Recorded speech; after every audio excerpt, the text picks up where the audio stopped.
top of the tomb, seemingly driven through the solid marble, for the structure was composed of a few vast blocks of stone, was a great iron spike or stake. On going to the back, I saw, graven in great Russian letters, "The dead travel fast."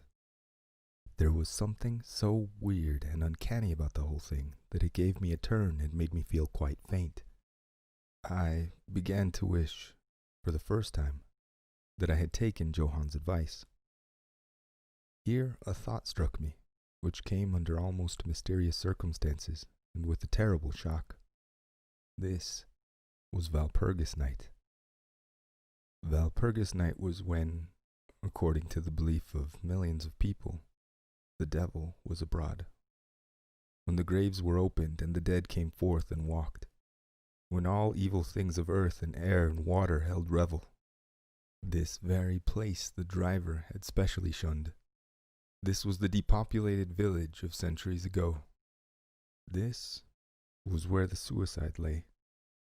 And this was the place where I was alone, unmanned, shivering, with the cold in a shroud of snow, with the wild storm gathering again upon me. It took all my philosophy, all my religion I had been taught, all my courage, not to collapse in a paroxysm of fright. And now a perfect tornado burst upon me. The ground shook as though thousands of horses thundered across it. And this time the storm bore on its icy wings, not snow, but great hailstones which drove with such violence that they might have come from the thongs of Balearic slingers. Hailstones that beat down leaf and branch, and made the shelter of the cypresses of no more avail than though their stems were standing corn. At the first, I had rushed to the nearest tree, but I was soon fain to leave it and seek the only spot that seemed to afford refuge, the deep Doric doorway of the marble tomb. There, crouching against the massive bronze door, I gained a certain amount of protection from the beating of the hailstones, for now they only drove against me as they ricocheted from the ground and the side of the marble. As I leaned against the door, it moved slightly and opened inwards. The shelter of even a tomb was welcome in that pitiless tempest, and I was about to enter it, when there came a flash of forked lightning that lit up the whole expanse of the heavens. In the instant, as I am a living man, I saw, as my eyes turned into the darkness of the tomb, a beautiful woman with rounded cheeks and red lips, seemingly sleeping on a bier. As the thunder broke overhead, I was grasped as by the hand of a giant and hurled out into the storm. The whole thing was so sudden that, before I could realize the shock, moral as well as physical, I found the hailstones beating me down. At the same time, I had a strange, dominating feeling that I was not alone. I looked towards the tomb. Just then there came another blinding flash which seemed to strike the iron stake that surmounted the tomb and to pour through to the earth, blasting and crumbling the marble as in a burst of flame. The dead woman rose for a moment of agony while she was lapped in the flame, and her bitter scream of pain was drowned in the thunder crash. The last thing I heard was this mingling of dreadful sound, as again I was seized in the giant grasp and dragged away, while the hailstones beat on me and the air around seemed reverberant with the howling of wolves. The last sight I remembered was a vague, white, moving mass, as if all the graves around me had sent out the phantoms of their sheeted dead, and that they were closing in on me through the white cloudiness of the driving hail. Gradually, there came a sort of vague beginning of consciousness, then a sense of weariness that was dreadful. For a time I remembered nothing, but slowly my senses returned. My feet seemed positively racked with pain, yet I could not move them. They seemed to be numbed. There was an icy feeling at the back of my neck and all down my spine. And my ears, like my feet, were dead yet in torment. But there was in my breast a sense of warmth which was, by comparison, delicious. It was a nightmare, a physical nightmare, if one may use such an expression, for some heavy weight on my chest made it difficult for me to breathe. This period of semi-lethargy seemed to remain a long time, and as it faded away I must have slept or swooned. Then came a sort of loathing, like the first stage of seasickness, and a wild desire to be free of something, I knew not what. A vast stillness enveloped me, as though all the world were asleep or dead, only broken by the low panting of some animal close to me. I felt a warm rasping at my throat. Then came a consciousness of the awful truth which chilled me to the heart and sent the blood surging up through my brain. Some great animal was lying on me, and now licking my throat.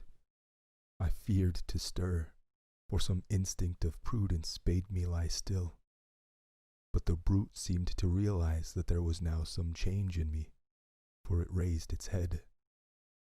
Through my eyelashes I saw above me the two great flaming eyes of a gigantic wolf. Its sharp white teeth gleamed in the gaping red mouth, and I could feel its hot breath, fierce and acrid, upon me. For another spell of time I remembered no more. Then I became conscious of a low growl, followed by a yelp, renewed again and again. Then, seemingly very far away, I heard a "Hello! Hello!" as of many voices calling in unison.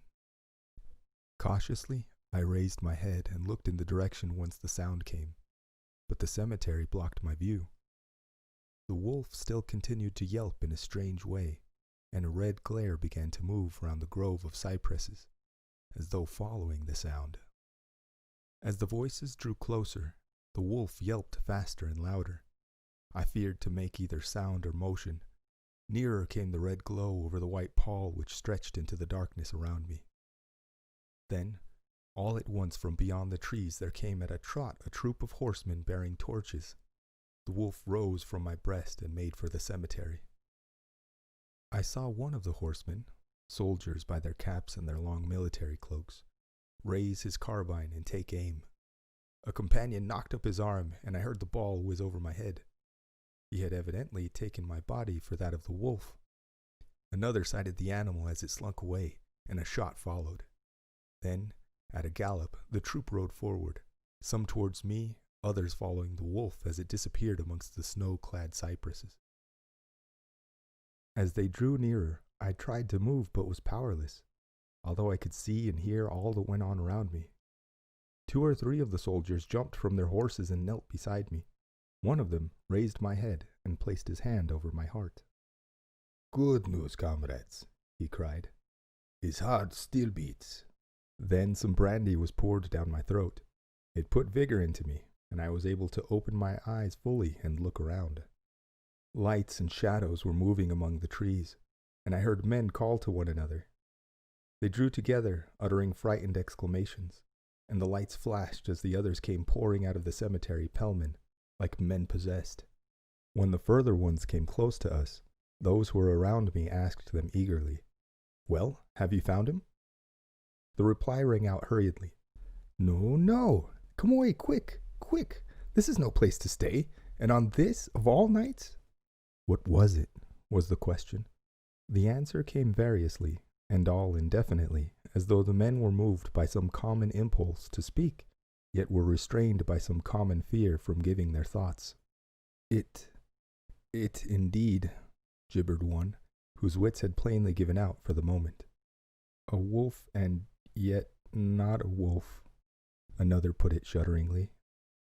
"No use trying for him without the sacred bullet," a third remarked in a more ordinary manner. "Serve us right for coming out on this night. Truly we have earned our 1,000 marks, were the ejaculations of a fourth. "There was blood on the broken marble," another said after a pause. "The lightning never brought that there. And for him, is he safe? Look at his throat. See, comrades, the wolf has been lying on him and keeping his blood warm." The officer looked at my throat and replied, "He's all right. The skin is not pierced." What does it all mean? We should have never found him but for the yelping of the wolf. What became of it? asked the man who was holding up my head and who seemed the least panic-stricken of the party, for his hands were steady and without tremor. On his sleeve was the chevron of a petty officer. "It went home," answered the man whose long face was pallid and who actually shook with terror as he glanced around him fearfully. "There are graves enough there in which it may lie. Come, comrades, come quickly. Let us leave this cursed spot." The officer raised me to a sitting posture as he uttered a word of command. Then several men placed me upon a horse. He sprang to the saddle behind me, took me in his arms, gave the word to advance, and, turning our faces away from the cypresses, we rode away in swift military order. As yet, my tongue refused its office, and I was perforce silent. I must have fallen asleep, for the next thing I remembered was finding myself standing up, supported by a soldier on each side of me. It was almost broad daylight, and to the north a red streak of sunlight was reflected like a path of blood over the waste of snow. The officer was telling the men to say nothing of what they had seen, except that they found an English stranger, guarded by a large dog. "Dog!" reiterated the other ironically. It was evident that his courage was rising with the sun, and pointing to me he said, "Look at its throat! Is that the work of a dog, master?" Instinctively, I raised my hand to my throat, and as I touched it, I cried out in pain. The men crowded round to look, some stooping down from their saddles, and again there came the calm voice of the young officer. A dog, as I said. If aught else were said, we should only be laughed at. I was then mounted behind a trooper, and we rode on into the suburbs of Munich. Here we came across a stray carriage into which I was lifted, and it was driven off to the Quatre Saisons, the young officer accompanying me, whilst a trooper followed with his horse, and the others rode off to their barracks. When we arrived, Herr Delbruck rushed so quickly down the steps to meet me that it was apparent he had been watching within. Taking me by both hands, he solicitously led me in. The officer saluted me and was turning to withdraw when I recognized his purpose and insisted that he should come to my rooms. Over a glass of wine I warmly thanked him and his brave comrades for saving me. He replied simply that he was more than glad, and that Herr Delbruck had at the first taken steps to make all the searching party pleased, at which ambiguous utterance the maître d'hôtel smiled, while the officer pled duty and withdrew. "But Herr Delbruck," I inquired, "how and why was it the soldiers searched for me?" He shrugged his shoulders, as if in depreciation of his own deed, as he replied, "I was so fortunate as to obtain leave from the commander of the regiment in which I serve, to ask for volunteers." "But how did you know I was lost?" I asked. "The driver came hither with the remains of his carriage, which had been upset when the horses ran away." "But surely you would not send a search party of soldiers merely on this account?" "Oh, no," he answered. "But even before the coachman arrived, I had this telegram from the boyar whose guest you are." And he took from his pocket a telegram which he handed to me. "Bistritz, be careful of my guest. His safety is most precious to me. Should aught happen to him, or if he be missed, spare nothing to find him and ensure his safety. He is English and therefore adventurous. There are often dangers from snow and wolves at night. Lose not a moment if you suspect harm to him. I answer your zeal with my fortune. Dracula." As I held the telegram in my hand, the room seemed to whirl around me, and if the attentive maître d'hôtel had not caught me, I think I should have fallen. There was something so strange in all this, something so weird and impossible to imagine, that there grew on me a sense of my being in some way the sport of opposite forces, the mere vague idea of which seemed in a way to paralyze me. I was certainly under some form of mysterious protection. From a distant country had come, in the very nick of time, a message that took me out of the danger of the snow sleep and the jaws of the wolf.